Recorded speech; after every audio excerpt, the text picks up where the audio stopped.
Hello, sweet squirrels. Chapter 4 of Anne of Green Gables. Another hat I whipped out. And this is from, I'll be showing it later on live, but it's Yarn Bee Fair Owl. And the color is something. It has a color. 262 yards. Sunset Bluff. And it's 80 acrylic, 20 alpaca. So it's got a little fuzz to it. And I got more hats done. I've been cranking. Now that I have stopped on the blue hat for a while because I have more than met my goal. Anyway, we're here to read. Chapter 4, Morning at Green Gables. It was broad daylight when Anne awoke and sat up in bed. Sorry. I never think about my cookie crumb mouth until I get on here. When Anne awoke and sat up in bed, staring confusedly at the window through which a flood of cheery sunshine was pouring and outside of which something white and feathery waved across glimpses of blue sky. For a moment she could not remember where she was. First came a delighted thrill as something very pleasant, then a horrible remembrance. This was Green Gables, and they didn't want her because she wasn't a boy. But it was morning, and yes, it was a cherry tree in full bloom outside of her window. With a bound, she was out of bed and across the floor. She pushed up the sash, the window. It went up stiffly and creakily as if it hadn't been opened for a long time, which was the case, and it stuck so tight that nothing was needed to hold it up. Anne dropped on her knees and gazed out into the June morning, her eyes glistening with delight. Oh, wasn't it beautiful? Wasn't it a lovely place? Suppose she wasn't really going to stay here. She would imagine she was. There was scope for imagination here. A huge cherry tree grew outside so close that its boughs tapped against the house, and it was so thick set with blossoms that hardly a leaf was to be seen. On both sides of the house was a big orchard, one of apple trees and one of cherry trees, also showered over with blossoms, and their grass was all sprinkled with dandelions. In the garden below were lilac trees, purple with flowers, and their dizzily sweet fragrance drifted up to the window on the morning wind. Below the garden, a green field lush with clover sloped down to the hollow where the brook ran, and where scores of white birches grew, upspringing airily out of an undergrowth suggestive of delightful possibilities, and ferns, and mosses, and woodsy things generally. Beyond it was a hill, green and feathery with spruce and fir. There was a gap in it where the gray gable end of the little house she had seen from the other side of the lake of shining waters was visible. It must be Rachel Lynde's house. Off to the left were the big barns, and beyond them, away down over green, low-sloping fields, was a sparkling blue glimpse of sea. Anne's beauty-loving eyes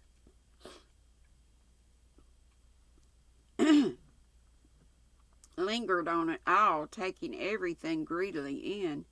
She had looked on so many unlovely places in her life, poor child, but this was as lovely as anything she had ever dreamed. She knelt there, lost to everything but the loveliness around her, until she was startled by a hand on her shoulder. Marilla had come in unheard by the small dreamer. "It's time you were dressed," she said curtly. Marilla really did not know how to talk to a child, and her uncomfortable ignorance made her crisp and curt when she did not mean to be. Anne stood up and drew a long breath. "Oh, isn't it wonderful?" she said, waving her hand comprehensively at the good world outside. "It's a big tree," said Marilla, "and it blooms great, but the fruit doesn't amount to much never, small and wormy." "Oh, I don't mean just the tree. Of course it's lovely. Yes, it's radiantly lovely. It blooms as if it meant it. But I meant everything, the garden and the orchard and the brook and the woods, the whole big dear world. Don't you feel as if you could Don't you feel that if you just loved the world on a morning like this? And I can hear the brook laughing all the way up here. Have you ever noticed what cheerful things brooks are?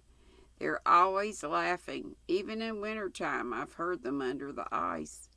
I'm so glad there's a brook near Green Gables. Perhaps you think it doesn't make any difference to me when you're not going to keep me, but it does. I shall always like to remember that there is a brook at Green Gables, even if I never see it again. If there wasn't a brook, I'd be haunted by the uncomfortable feeling that there ought to be one. I'm not in the depths of despair this morning. I never can be in the morning. Isn't it a splendid thing that there are mornings? She just goes on and on. But I feel very sad. I've just been imagining that it was really me you wanted after all, and that I was to stay here forever and ever. It was a great comfort while it lasted, but the worst of imagining things is that the time comes when you have to stop, and that hurts. You'd better get dressed and come downstairs and never mind your imagining, said Marilla as soon as she could get a word in edgewise. Breakfast is waiting. Wash your face and comb your hair. Leave the window up and turn your bedclothes back over the foot of the bed. Be as smart as you can.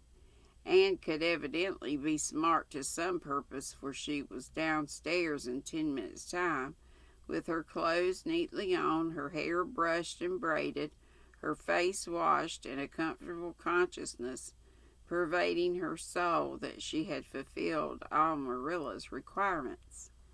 As a matter of fact, however, she had forgotten to turn back the bedclothes. I'm pretty hungry this morning, she announced as she slipped into the chair Marilla placed for her.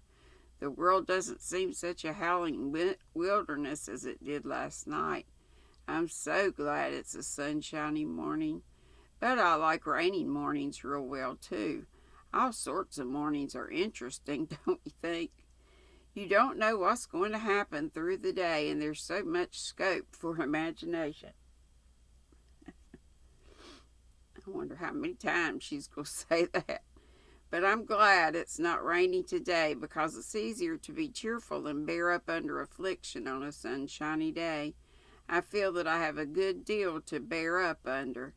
It's all very well to read about sorrows and imagine yourself living through them heroically, but it's not so nice when you really come to have them, is it?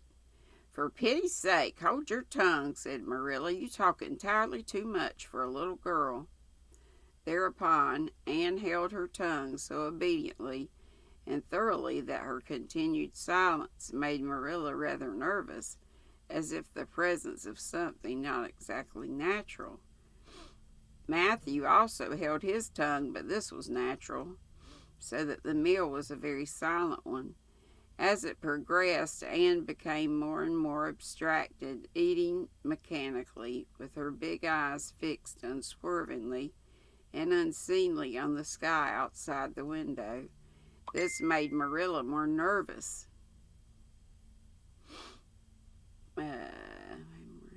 More nervous than ever. She had an uncomfortable feeling that while this odd child's body might be there at the table, her spirit was far away in some remote, airy cloudland, borne aloft on the wings of imagination. Who would want such a child about the place? Yet Matthew wished to keep her. Forgot my drink.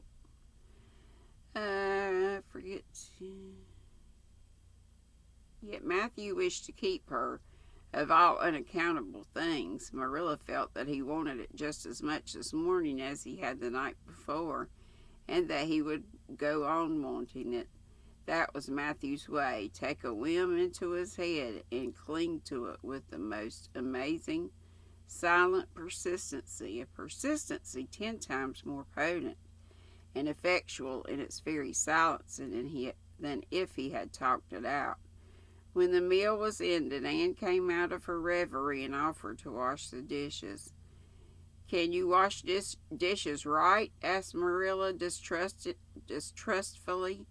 "Pretty well. I'm better at looking after children, though. I've had so much experience at that. It's such a pity you haven't any here for me to look after. I don't feel as if I wanted any more children to look after than I've got at present. You're problem enough in all conscience. Take what's to be done with you. I don't know. Matthew is a most ridiculous man." "I think he's lovely," said Anne reproachfully. "He is so very sympathetic. He didn't mind how much I talked. He seemed to like it. I felt that he was a kindred spirit as soon as ever I saw him." And she says that quite a bit too, I believe. "You're both queer enough, if that's what you mean by kindred spirit," said Marilla with a sniff. "Yes, you may wash the dishes. Take plenty of hot water and be sure you dry them well. I've got enough to attend to this morning, and I'll have some time to drive over to White Sands in the afternoon and see Mrs. Spencer. You'll come with me and we'll settle what's to be done with you. After you finish the dishes, go upstairs and make your bed." And washed the dishes deftly enough, as Marilla, who kept a sharp eye on the process, discerned. Later on she made her bed less successfully, for she had never learned the art of wrestling with a feather tick, but it was done somehow and smooth. But is was done. It, I think, was done somehow and smoothed down, and then Marilla, to get rid of her, told her she might go out of doors and amuse herself until dinner time. Anne flew to the door, face alight, eyes glowing. On the very threshold, she stopped short. Good grief. Turn that down. Stop short.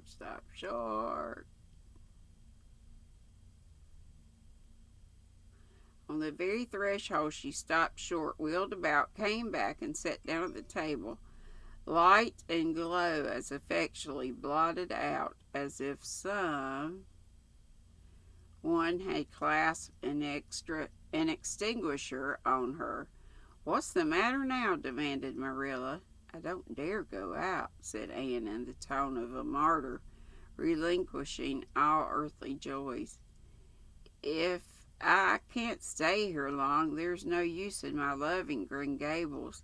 And if I go out there and get acquainted with all the trees and flowers and the orchard and the brook, I'll not be able to help loving it. It's hard enough now, so I won't make it any harder. I want to go out so much. Everything seems to be calling me. Anne, come out to us. Anne, we want a playmate, but it's better not. There is no use in loving things if you have to be torn from them, is there? And it's so hard to keep from loving things, isn't it? That was why I was glad when I thought I was going to live here. I thought I'd have so many things to love and nothing to hinder me, but that brief dream is over. I'm resigned to my fate now, as I don't think I'll go out for fear. Don't think I'll go out for fear I'll get unresigned again. What's the name of that geranium on the windowsill, please?" "That's the apple-scented geranium." "Oh, I don't mean that sort of name. I mean just a name on it you gave it yourself." "Didn't you give it a name? May I give it one? May I call it, let me see, Bonnie would do. May I call it Bonnie while I'm here? Oh, do let me. Goodness, I don't care, but where on earth is the sense of naming a geranium? Oh, I like things to have handles, even if they are only geraniums. It makes them seem more like people. How do you know that it hurts a geranium's feelings just to be called a geranium and nothing else? You wouldn't like to be called nothing but a woman all the time. Yes, I shall call it Bonnie. I named that cherry tree outside my bedroom window this morning. I called it Snow Queen because it was so white. Of course, it won't always be in blossom, but one can imagine that it is, can't one?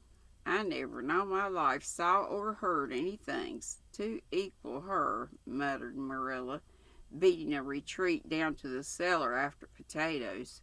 She is kind of interesting, as Matthew says. I can feel already that I'm wondering what on earth she'll say next. She'll be casting a spell over me, too.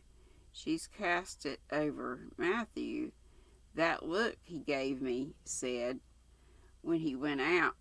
That look he gave me when he went out said everything he said or hinted last night over again. I wish he was like other men and would talk things out. A body could answer back then and argue him into reason. But what's to be done with a man who just looks? I have to go get my drink. I'm so sorry. I thought I was prepared. My mouth gets so dry. Remember, I used to drool. And now I get dry mouth. Never just right. Or rarely.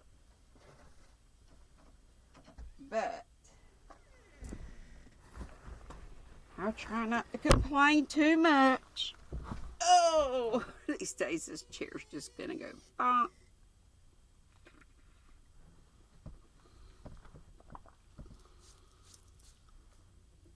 My triple C coffee this morning. Okay. Anne had relapsed into reverie with her chin in her hands and her eyes on the sky when Marilla returned from her cellar pilgrimage. There Marilla left her until the early dinner was on the table. I suppose I can have the mare and buggy this afternoon, Matthew, said Marilla. Matthew nodded and looked wistfully at Anne. Marilla intercepted the look and said grimly, I'm going to drive over to White Sands and settle this thing. I'll take Anne with me, and Mrs. Spencer will probably make arrangements to send her back to Nova Scotia at once. I'll set your tea out for you, and I'll be home in time to milk the cows. Still Matthew said nothing, and Marilla had a sense of having wasted words and breath. There's nothing more aggravating than a man who won't talk back, unless it is a woman who won't. Matthew hitched the sorrel into the buggy in due time, and Marilla and Anne set off. Matthew opened the yard gate for them, and as they drove slowly through, he said, to nobody in particular as it seemed, Little Jerry Buick from the creek. Little Jerry Buick from the creek was here this morning, and I told him I guessed I'd hire him for the summer.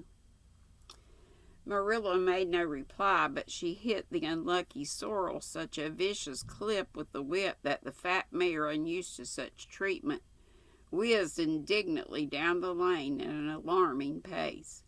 Marilla looked back once as the buggy bounced along and saw that aggravating Matthew leaning over the gate looking wistfully after them. And that's it. Chapter 5 is called Anne's History. So, I'll be reading next. I'm going to try and go ahead and read Wuthering Heights. And I'll be back in a minute to do just that. Be sweet. Don't be ugly.